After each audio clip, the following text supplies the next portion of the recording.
अस्सलाम वालेकुम, hi guys, welcome back my channel AK teaching diary. आज मैं आप लोगों के लिए इंग्लिश में नाम कैसे लिखते हो वो वीडियो लेके आई हूँ। और आप आज मैं आपको सिखाने वाली हूँ कि इंग्लिश में नाम कैसे लिखते हैं। बहुत सारे बच्चों को है ना इंग्लिश में नाम लिखना नहीं आता है। स्पेशली सेकंड और थर्ड स्टैंडर्ड के बच्चे को इस प्रॉब्लम को ज़्यादा फेस करते हुए मैंने देखा है। हम बच्चों को साउंड तो सिखा देते हैं, लेकिन साउंड सिखाने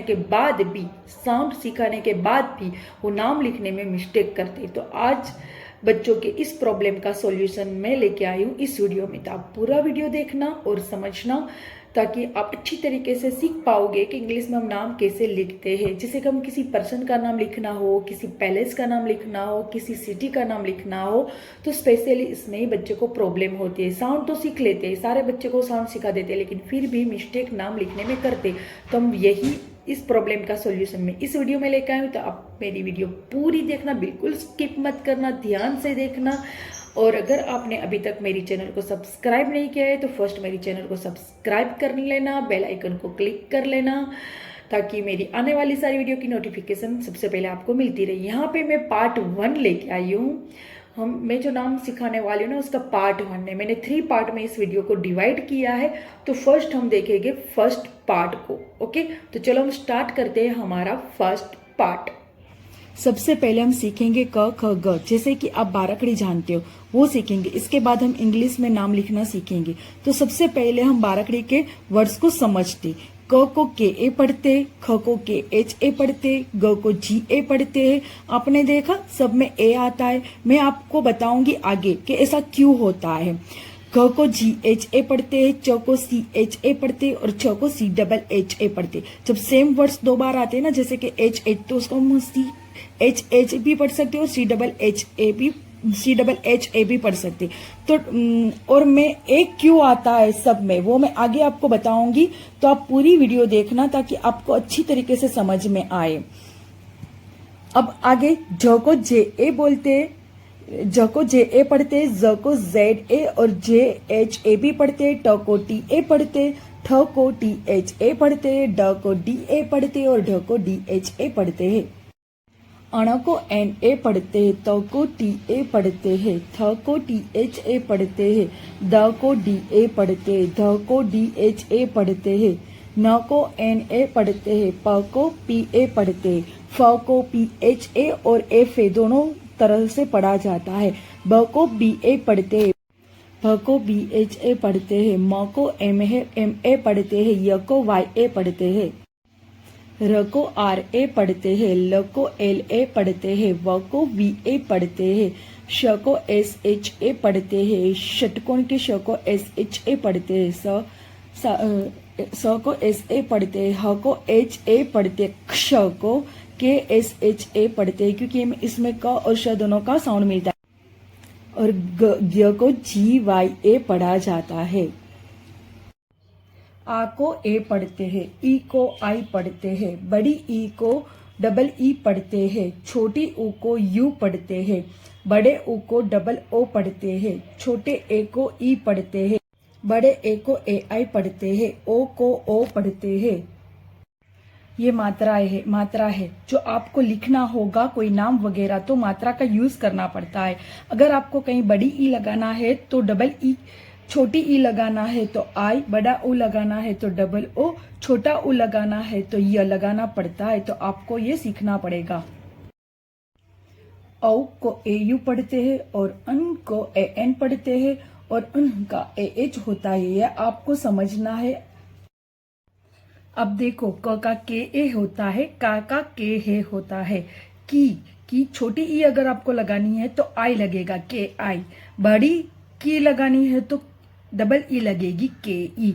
छोटा ऊ लगाना है तो यू लगेगा, के यू। अगर बड़ा ऊ लगाना है तो डबल ओ लगेगा, के डबल ओ। छोटी ए लगानी है तो के ई लगेगी और बड़ी ए लगानी है तो ए आई लगेगी, यानी कि के ए आई। ये आपको सीखना पड़ेगा और समझना पड़ेगा।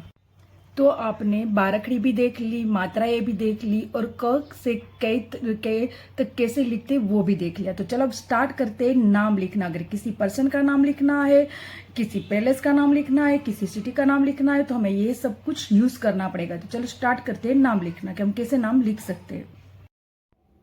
हमने कक्का बारकड़ी को देख लिया, मात्राओं को भी हमने समझ लिया, सीख लिया। अब हम स्टार्ट करते हैं नाम लिखना, ठीक है। यहाँ पे मैंने नाम लिखे जैसे कि फातिमा, आतिका, विकास, हुमेरा, समीरा, करीना, अनीसा, रेशमा और आयत। देखो यहाँ पे मैंने इंग्लिश में भी लिख के रखा है, मैं आपको समझाती हूँ कि इसको कैसे लिखना है। जैसे कि यहाँ पे है फर्स्ट नेम फातिमा, फा, तो हम क्या करेंगे एफ ए। अब है ना त है त, ओके, तो टी आएगा। लेकिन देखो इसमें छोटी मात्रा है, तो छोटी मात्रा में हम क्या लगाते हैं आई, तो क्या हुआ टी आई। और माँ है तो हम लिखेंगे एम ए, तो क्या हुआ फा F A T I M A, Fatima. Second name है आतिका, यहाँ पे अ का हम क्या लेते हैं ए, लेकिन देखो यहाँ पे मात्रा लगी है, आ लिखा है, तो हम क्या लिखेंगे डबल ए। फिर त है, त का क्या होता है टी, और यहाँ पे कौन सी मात्रा लगी, छोटी मात्रा। जब छोटी मात्रा लगती है तो क्या लगाते हैं हम आई, तो क्या हुआ टी आई यानी कि टी आई, और का यानी कि के ए, तो क्या हुआ डबल ए टी आई के ए, आतिका। अब हम देखते हैं विकास, तो देखो व यानी वी हुआ। अब यहाँ पे भी छोटी मात्रा है, तो छोटी मात्रा में क्या लगेगा आई, तो क्या हुआ वी आई वी। अब का, तो क का क्या आता है के ए, तो क्या होगा के ए का। अब देखो यहाँ पे स है, तो स का हम क्या लगाएंगे एश, लेकिन आप देखो यहाँ पे हम ए नहीं लगाएंगे लास्ट में। क्यों नहीं लगाए यहाँ में ए, क्योंकि लास्ट में स आया है ना, तो हम यहाँ पे ए नहीं लगाएंगे, यहाँ पे सिर्फ एस ही लिखेंगे। समझ में आया, जब लास्ट में कोई वर्ड्स आता है ना वहाँ पे ए नहीं लगता है। और मैंने आपको पहले ही बताया था कि कका बाराक्षरी में ए लगता है, इसलिए हम जब नाम लिखते हैं ना तो वहाँ पे ए लगेगा, ओके। अब देखो यहाँ पे थर्ड नेम है हुमेरा, तो ह का क्या हुआ एच, और यहाँ पे ना छोटा ऊ लगा है ना, छोटा ऊ लगा है, तो यहाँ पे छोटा ऊ का क्या लगेगा यू, है ना, एच यू।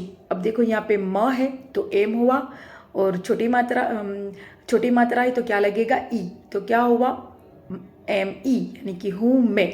अब देखो यहाँ पे रा है तो हम क्या लगाएंगे आर, और देखो लास्ट में विकास में हमने क्या करा है ए नहीं लगाया है, क्योंकि मैंने बताया ना आपको कि लास्ट में ए नहीं लगेगा। लेकिन देखो स की बाजू में कोई मात्रा भी नहीं है, लेकिन यहाँ पे हुमेरा में र की बाजू में मात्रा है ना, र की मात्रा है रा, तो हम यहाँ पे ए लगाएंगे। समझ में आ गया। देखो इसके बाद का नाम है समीरा, तो स का क्या हुआ एस ए, जैसे मैंने बताया ना, क्योंकि हम नाम लिखते हैं ना तो स लास्ट वाला नहीं है, फर्स्ट वाला नाम है। अगर बीच में भी स आता ना तो भी हम ए लगाते, क्योंकि कका बाराक्षरी का रूल है कि सब में ए लगता है, तो हम यहाँ पे स है तो एश ए लगाएंगे, ठीक है। म, तो म का एम हुआ, और यहाँ पे बड़ी मात्रा है तो बड़ी मात्रा में डबल ई लगता है, ओके, तो हमने डबल ई लगाई यानी कि एम डबल ई। अब देखो यहाँ पे रा है, लास्ट में हम ए नहीं लगाते हैं ना, पर देखो यहाँ पे र की बाजू में मात्रा है इसलिए ए लगेगा, यानी कि आर ए रा, समीरा। समझ में आ गया। अगर बीच में भी है ना स होता ना तो हम एस ए ही लगाते, लेकिन लास्ट में अगर जैसे विकास है स है तो हम ए नहीं लगाएंगे। समझ में आया। यहाँ पे र के बाजू में मात्रा है, यहाँ हुमेरा में भी र के बाजू में मात्रा है इसलिए ए लगा, समीरा में भी र के बाजू में मात्रा है तो ए लगा है। ओके चलो करीना, क का क्या हुआ के ए, अब र का क्या होगा आ, और वहां पे भी बड़ी मात्रा है तो बड़ी मात्रा में क्या लगता है डबल ई, तो क्या होगा आर डबल ई री, और फिर ना। देखो यहाँ पे भी न की बाजू में मात्रा है इसलिए ए लगा है करीना, एन ए। समझ में आया। अब यहाँ पे लिखा है अनीशा, तो अ का क्या होता है ए। अब न में छोटी मात्रा है तो हम क्या लगाएंगे ई, तो क्या हुआ एन आई, हाँ सा। तो देखो यहाँ पे श है ना तो इसका एस एच ए लगेगा, ओके। तो क्या हुआ अनीशा, रेशमा, तो र का क्या होगा आर। अब यहाँ पे छोटी मात्रा है तो लगेगा ए, रे, श का क्या होता है एश एच, मा, एम ए, रेशमा। अब यहाँ पे लिखा है आयत, तो आ का क्या लगेगा डबल ए, और य है तो य का क्या होगा वाई, और हम कक्का बाराक्षरी में ए लगाते हैं तो य की बाजू में ए लगाएंगे हम, ओके। लेकिन देखो यहाँ पे तो लास्ट में, तो लास्ट के वर्ड्स में हम ए नहीं लगाएंगे, यहाँ पे सिर्फ और सिर्फ तो यानी कि टी ही आएगा। समझ में आया। लास्ट वाले वर्ड्स में ए नहीं लगाते। अगर यहाँ पे मात्रा होती ना त की बाजू में तो हम ए लगाते, लेकिन यहाँ पे मात्रा नहीं है, ओनली फॉर त ही है, तो हम यहाँ पे ए नहीं लगाएंगे, सिर्फ आएगा double A Y A T, Ayat. Ayat. तो आप लोगों को समझ में आ गया होगा कि हम किस तरीके से स्पेलिंग मतलब किसी का नाम लिख सकते हैं। ये हमारा सेकंड पार्ट यहाँ पे ख़त्म होता, सॉरी यहाँ पे हमारा फर्स्ट पार्ट ख़त्म होता है। इसके बाद मैं सेकंड पार्ट लेके आने वाली हूँ। वहाँ पे मैं आपको थोड़े से आधे मात्रा वाले वर्ड सिखाने वाली हूँ और मतलब थोड़े से हार्ड मीनिंग कैसे हम लिख सकते हैं वो सिखाने वाली हूँ। तो आप हमारे चैनल में बने रहना, हमारी वीडियो देखते रहना और मेरी चैनल को सब्सक्राइब करना बिल्कुल मत भूलना, ताकि मेरी आने वाली सारी वीडियो की नोटिफिकेशन सबसे पहले आपको मिलती रहे। अल्लाह हाफिज़।